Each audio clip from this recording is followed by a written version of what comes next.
for anyone in the audience listening, what is your story before the cancer, before the entrepreneurial journey, before everything? What is your story?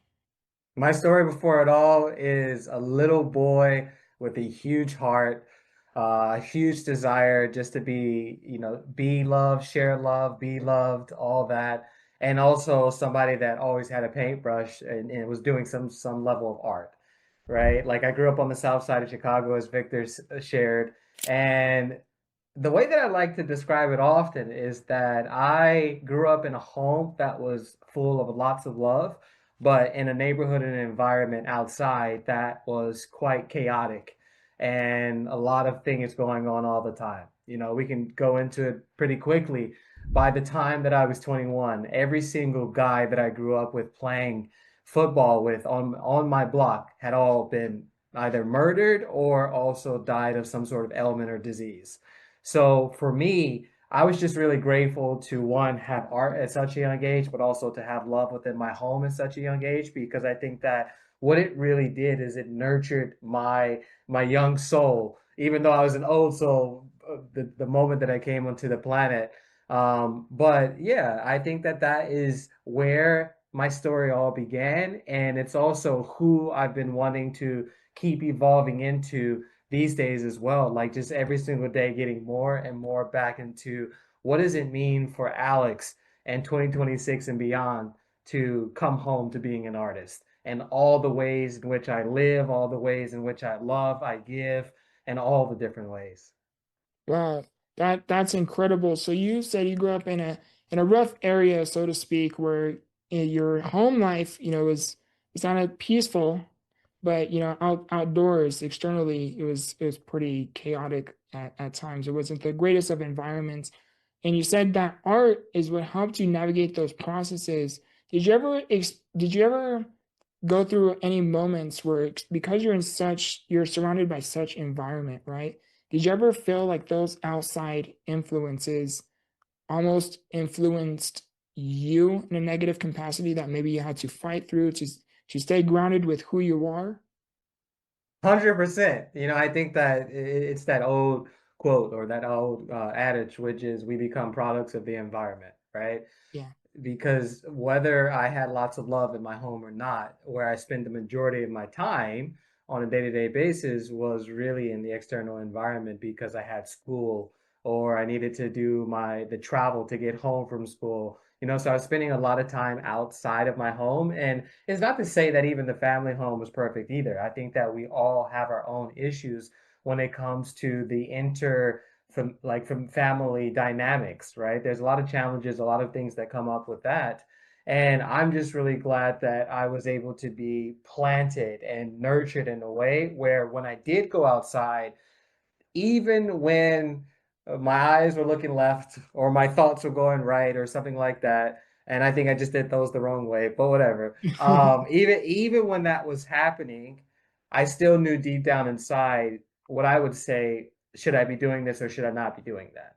Right? But I will also say that when I got to later years, seventh, eighth grade, into high school and all of that, those are probably some of the more challenging times because at that point, one just wants to be accepted, especially if you are growing up in an environment where the cool people rule, right? I just wanted to be accepted. I wanted to belong.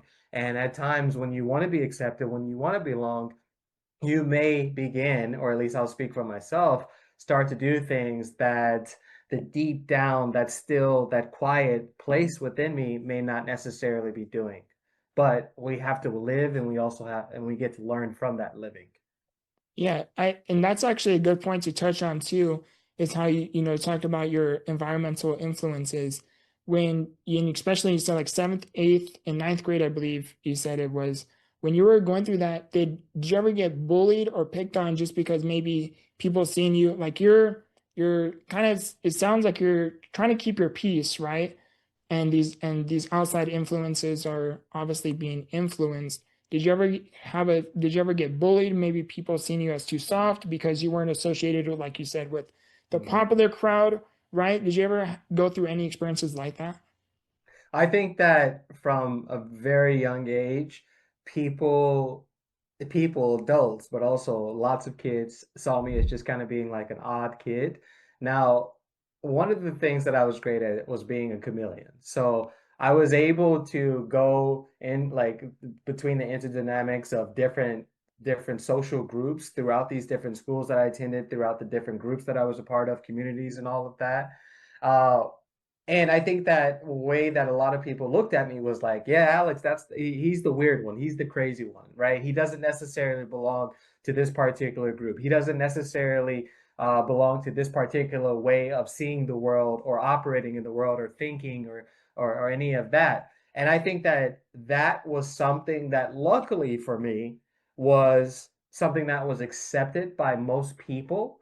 Um, Unless my weirdness just really aggravated them or got to them, and then they would just say, "Bro, why are you so weird?"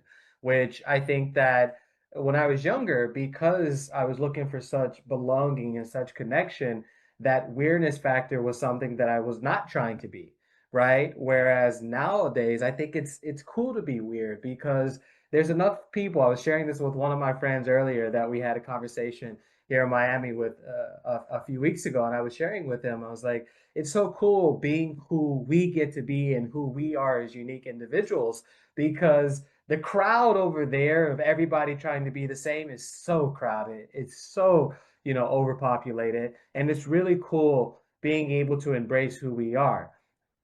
I just wish that I would be able to go back sometimes and pass on that wisdom and that love to the younger me who was really fighting to be seen and fighting to belong.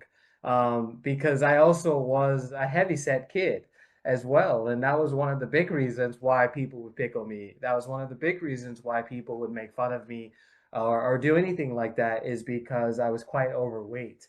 But at the end of the day, what I would say is, we have to live and some of us learn, some of us don't.